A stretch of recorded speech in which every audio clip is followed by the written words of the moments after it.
Oi, meus alunos do quarto ano. Estou passando essa semana para avisar sobre a videoaula. A videoaula de História, a gente vai falar da abolição da escravatura, né, sobre a escravização dos africanos aqui no Brasil. Agora, dia 13 de maio, é uma data, né, que existe a celebração.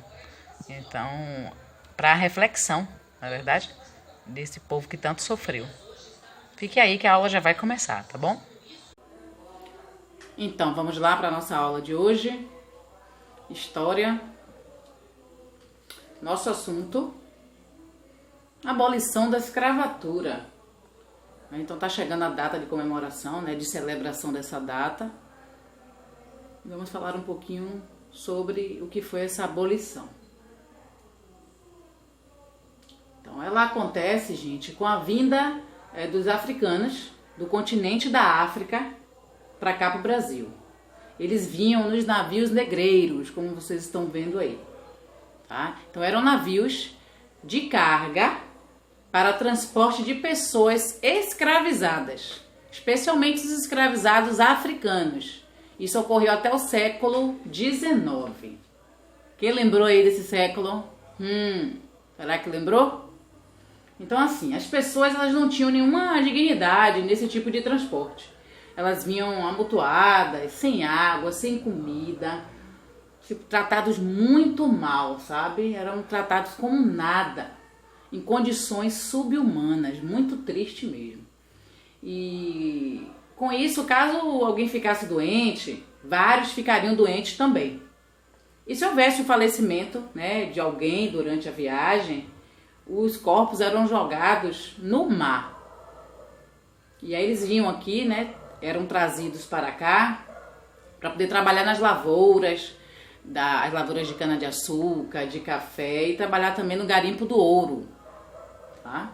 E aí quando chegavam aqui, eles eram separados das famílias e isso causava ainda mais sofrimento.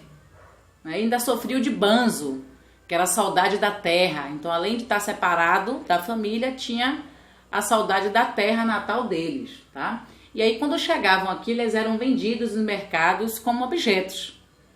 A gente está até passando na televisão a novela, né, O Novo Mundo, que passa uma parte dessa história do Brasil, de Dom Pedro I e ainda com os escravos aqui no Brasil.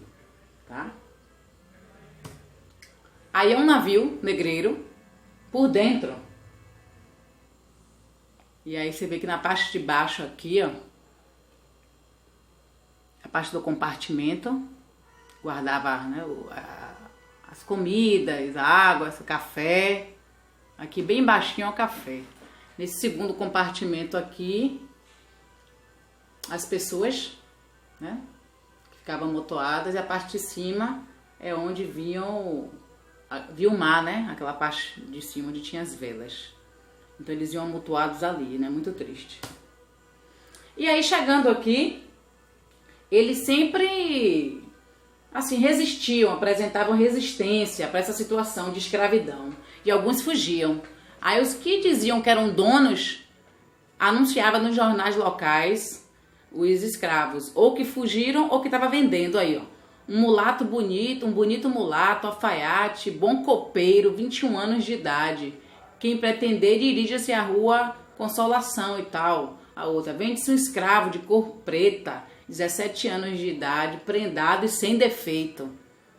Olha que situação, que coisa triste, saber que está comercializando um ser humano como se fosse um objeto, né? Aí, ó, a mensagem de fugiram da Fazenda Boa Vista, tal, Simão de 25 anos, Gregório de 25. Quem entregar ainda vai ter recompensa. Isso foi em junho de 1886. Aqui, ó. 1886, tá? Triste, né? E aí você mesmo, conhece as leis da abolição, as leis abolicionistas? Acho que lembra. Vocês sabem, mas não deve estar lembrando. A gente vai lembrar agora. Essas leis abolicionistas, tá? Aconteceram no Brasil até por responsabilidade dessas pessoas aí, que eram pessoas importantes da sociedade. Naquela época eram intelectuais muito influentes, que lutaram para o fim da escravidão. Então a gente tem aí, ó, José do Patrocínio, Rui Barbosa, Castro Alves e até Baiano. Ele é daqui de Salvador, a Praça Castro Alves é em nome dele, é uma homenagem a ele lá no centro de Salvador.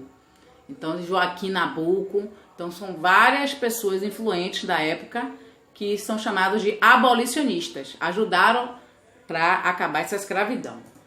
E essas são as leis. A Eusébio de Queiroz, né, que tratava do fim do tráfico de escravos, do ventre livre, que a criança nascida depois dessa lei já era livre, já era liberta. A lei do sexagenário, são as pessoas acima de 60 anos, elas tinham direito à liberdade. E a Lei Áurea, que todos estavam livres a partir daquela data, que foi 13 de maio de 1888. Essas são as leis abolicionistas. E essa é a Princesa Isabel. Foi a Princesa Isabel que assinou a Lei Áurea, tá? Ela é a filha de Dom Pedro II.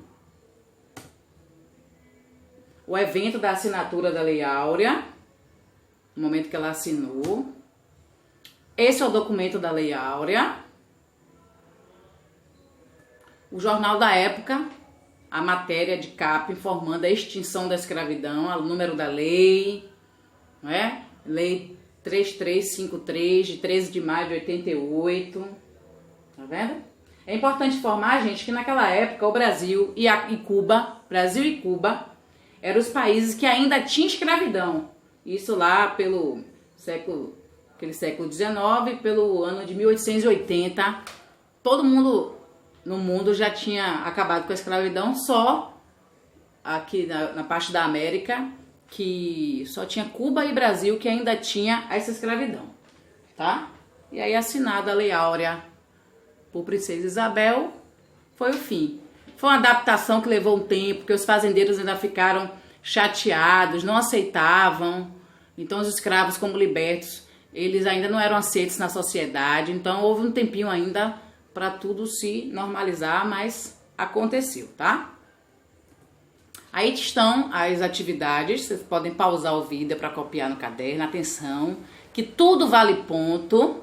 Atenção com as linhas, escreve um, responde, escreve o outro, responde, tá?